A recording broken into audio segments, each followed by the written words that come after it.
Bumungad sa mga residente ng East Bank Road, Barangay Santa Lucia noong hapon ng 28 ng Disyembre ang natagpo ang bangkay ng isang 25 anyos na lalaki na lumulutang sa ilog. Ayon sa ulat ni Police Major Ramirez, substation commander sa nasabing lugar, nakatanggap sila ng report mula sa isang concerned citizen na nagsabing may nakitang nakalutang na katawan sa ilog Pasig na nakumpirma ng isang bangkero matapos itong lapitan. May nag-report kasi na civilian dyan, concerned citizen, dyan sa outpost. Sabi nila may mukhang patay doon na dead body na nakalutang.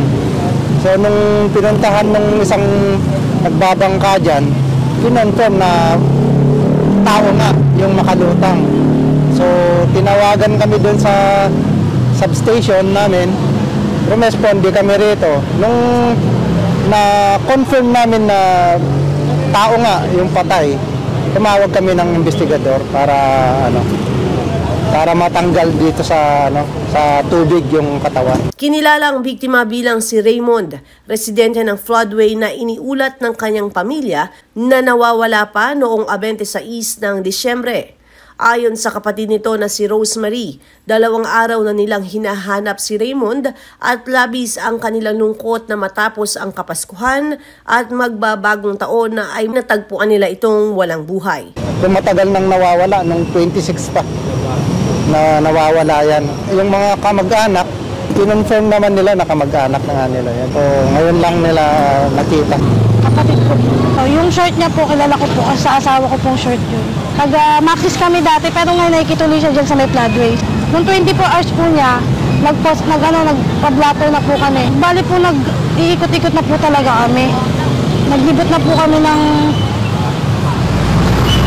sa kabilang po, tapos hanggang Manggahan.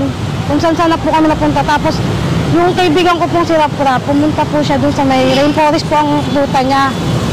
Tapos pinapunta niya po kami dyan, napansin niya po yung parang may sa ilog. Idinagdag naman ng commander na patuloy ang kanilang investigasyon at inaalam ang mga detalye hinggil sa insidente.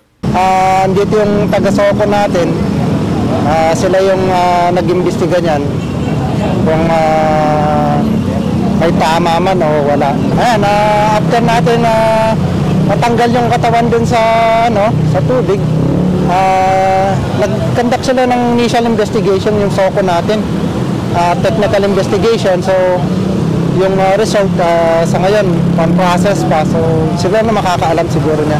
Ako si Luan Peñano para sa latest ng iNews Pasig.